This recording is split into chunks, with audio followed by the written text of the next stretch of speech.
खाका नजीब साहब, सर आपसे मैं पूछना चाहूंगी, आईएमएफ तो ये नहीं कह रहा ना कि आप बिजली के बिलों में टैक्सेस की भरमार कर दें और हमें जो पेमेंट आपने देनी है वो उस तरीके से हमें निकाल के दें।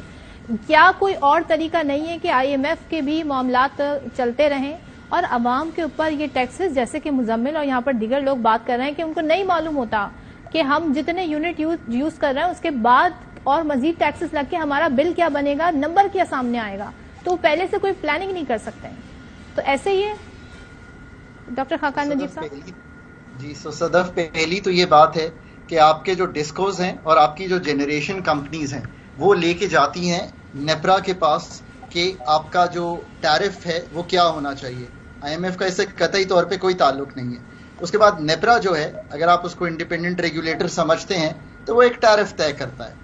उस टैरिफ में इस वक्त 14 रुपए के करीब आई थिंक कैपेसिटी पेमेंट है, 6 रुपए बेसिक आपका जो फ्यूल है वो है, एफपीए के अलावा उस पर भी मैं अभी कमेंट करता हूं, और 22 रुपए उसमें जो है ना वो आपकी डिस्ट्रीब्यूशन एंड ट्रांसमिशन कॉस्ट है। ये नेपरा का एग्जैक्ट एस्टिमेट है जो नेपरा ने दिया।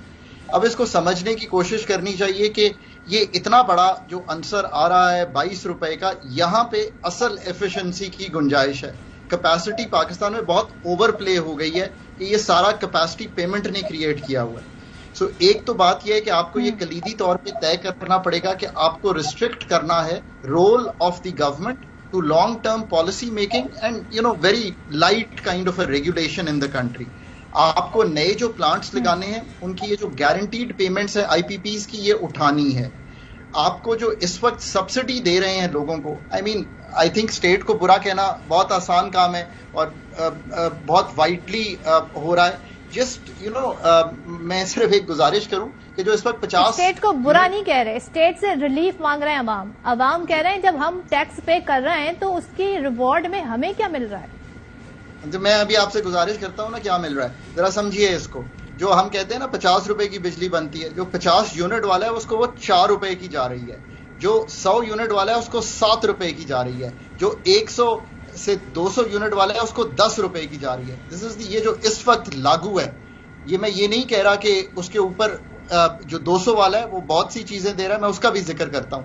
मैं तो हमेशा ये कहता हूं कि कॉस्ट ऑफ सर्विस और आईएमएफ क्या कह रहे हैं, इनको पूरा चार्ज करें और इनको इनकम सपोर्ट में एक बहुत बड़ा बेनिफिट दें ताकि लोग ये फील कर सकें कि पाकिस्तान में उनके लिए स्टेट क्या कर रही है। जो भी थोड़ा बहुता कर रही है, आप ना एग्री करें कि बहुत ज्यादा कर रही है, पर जो स्टेट नहीं कर पा रही वो ये है कि ना वो डिस्कोर्स चला पा रही है और जो लॉसेस हैं हमने सामने रखे हैं। अब ये प्राइवेटाइज करना चाहिए। प्रोविंशियलाइजेशन से शायद मसला बनेगा नहीं, फेडरल की कैपेबिलिटी ज्यादा है। मैं हमेशा समझता हूं प्रोविंसेस की कम है। प्राइवेट सेक्टर मैनेजमेंट कॉन्ट्रैक्टिंग, चाहे उसमें बिलिंग को आप आउटसोर्स करना चाहें वो सबसे पहले आउटसोर्स करना चाहिए। यानी कि जो रिटेल का काम है वो आउटसोर्स करना चाहिए। ये बात बिल्कुल दुरुस्त है। एक बहुत कलीदी काम जो है, मिल रही है, फ्री यूनिट मिल रहा है, उनसे फ्री यूनिट वापस लेने चाहिए। उस पर भी आता हूं मैं। एक पहले हम जरा बड़े देखें, जब आप रिफॉर्म शुरू करते हैं ना तो उसको जो हमने पढ़ा है किताबों में और इकोनॉमिक्स में, तो let's start with the big ticket items, right. फिर मैं छोटे आइटम्स पे भी आ जाऊंगा। अब आप जब ये करके अपने इस वक्त अगर आप 15% कलेक्शन नहीं करते तो ये 450 अरब रुपया बनता है। अभी शोएब ने मुझे बताया कि 8 अरब रुपए की बिजली मुफ्त जा रही है। चले मैं मान लेता हूं शोएब की ये बात, 8 अरब और 450 अरब की बिजली की कलेक्शन ना होना। What do I want to hit? I want to hit the discourse so that, मैं फिर बारहा कहता हूं कि हुकूमतों को समझना है, तैयारी करें कलीदी काम करने की। रिटेल सेक्टर को आउटसोर्स करेंगे, लेट्स से कि ये 85% की बजाय 95% कलेक्शन हो जाती है। 300 अरब यहीं पे पड़ा हुआ है आपका। मैं अभी 8 अरब पे भी आता हूं कि उसको कैसे हैंडल करना है। अब आगे आइए, ये जो आईपीपीज का मसला है और ये जो आपका मसला है कैपेसिटी पेमेंट का, इसको किस तरह हैंडल करना है। जो 2015 तक के आईपीपीज हैं वो आई थिंक पीटीआई के टाइम में एक निगोशिएशन हुई थी और उसमें कुछ बेहतरी आई थी, बहुत माइनर बेहतरी थी, शायद 80-85 पैसे की। पर जो असल बेहतरी है वो है सीपैक और जो बाकी आईपीपीज हैं जो बाद में लगे हैं 15 के, उसमें जो आपने काम करना है, आपने उसका टेनर बढ़ाना है, जो रीप्रोफाइलिंग करनी है डेट की। जो कैपेसिटी पेमेंट है वो अगले 5-10 साल के लिए ड्रॉप कर जाएगी। अब आप कह रही होंगी कि मैं तो बहुत ही आपसे कलीदी गुफ्तगू कर रहा हूं, मैं भी कल पीएम के उस पर भी कमेंट करूंगा। ये मैं गुफ्तगू क्यों कर रहा हूं? समझें कि थर कोल पे मूव करेंगे तो ये यूनिट सस्ता होगा। समझें कि गैस नहीं देंगे और गैस की बजाय जो ड्रॉप करती है डिमांड दिसंबर में, वो बिजली से पूरी करेंगे। ये शॉर्ट टर्म में तो नहीं हो सकता ना। ये तमाम तरह की बातें मेरे ख्याल में पिछले कोई 1.5 साल से आप मुझे यही सोल्यूशन बता रहे होते हैं डॉक्टर साहब, लेकिन ये कोई इम्प्लीमेंट करता नहीं है, कोई स्टेप लेता नहीं है। और ये शॉर्ट टर्म में लोग क्या करें? अभी क्या करें? जो बिजली के बिल लेके बाहर निकले हुए सड़कों पर, वो क्या करें? सो Sadaf, I am really glad कि आपने ये बात कर दी कि आप मुझे 1.5 साल से ये कह रहे हैं। 1.5 साल से बिजली की हालत खराब हो रही है कि अच्छी हो रही है? अगर आप ये जवाब देंगी तो शायद यही कहेंगे कि मुश्किल। तो फिर ये आज तय कीजिए ना मेरे साथ बैठ के आप कि कलीदी फैसले किए बगैर ये मसला हल नहीं होगा। अब आप आगे चलिए।